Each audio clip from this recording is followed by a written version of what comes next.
On this Tuesday night, questions about rail safety again. How did a parked train end up careening off the rails, killing all three on board? It was not anything the crew did to the train started to move on its own. What it says about the risks of getting Canada's resources to market. Oposición y chavista, sí. Juntos. Venezuela on the brink, Ottawa warning Canadians to stay out. So how is Nicolas Maduro clinging to power? The fear of invasion that's gripping these streets.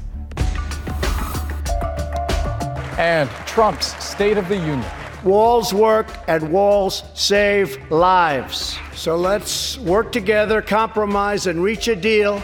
Unifying language after years of personal attacks and bitter division. But will the change in tone be a lasting one? Our panel of U.S. political insiders breaks it all down. This is The National Post.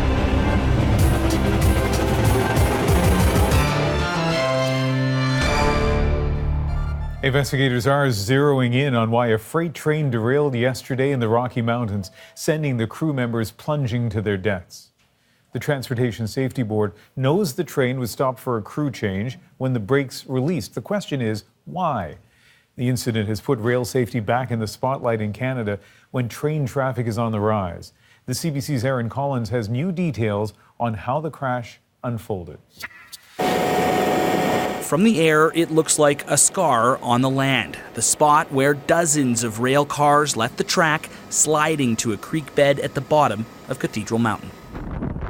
On the ground, today started just as yesterday ended, workers removing mangled rail cars from this valley, while investigators try to determine just what happened here. Preliminary indications are that a loss of control of the train occurred. The Transportation Safety Board says it's too early to say what caused that loss of control, but some details about what happened before the crash are emerging. The train had been stopped on the grade with the air brakes in emergency for about 2 hours when the train began to move on its own. There were no handbrakes applied on the train. The TSB says that stop was to make a crew change near the BC-Alberta border. Once the train started moving on its own, it was moving fast, accelerating for about 3 kilometers before hitting a curve, derailing and tumbling down an embankment to the frigid creek bed below. The winding stretch of track that makes its way through this rugged part of the Rockies has always been a dangerous one, in part because of the steep grade trains have to make their way down on their way into Field, BC.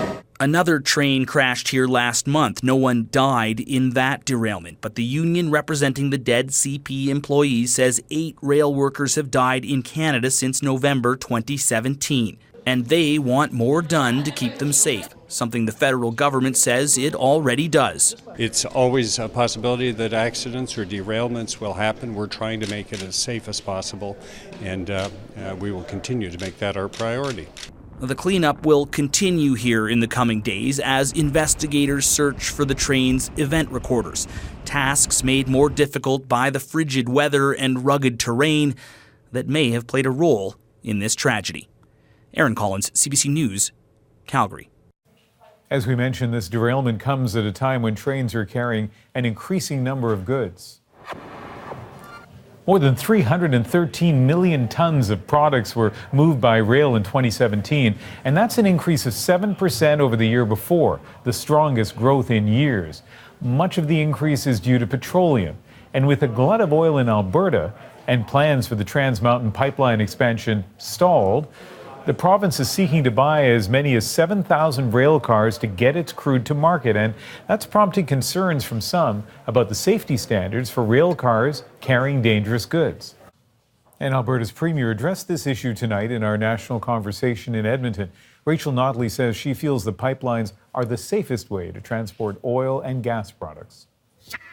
We all know that many goods are shipped each and every day on rail throughout the country.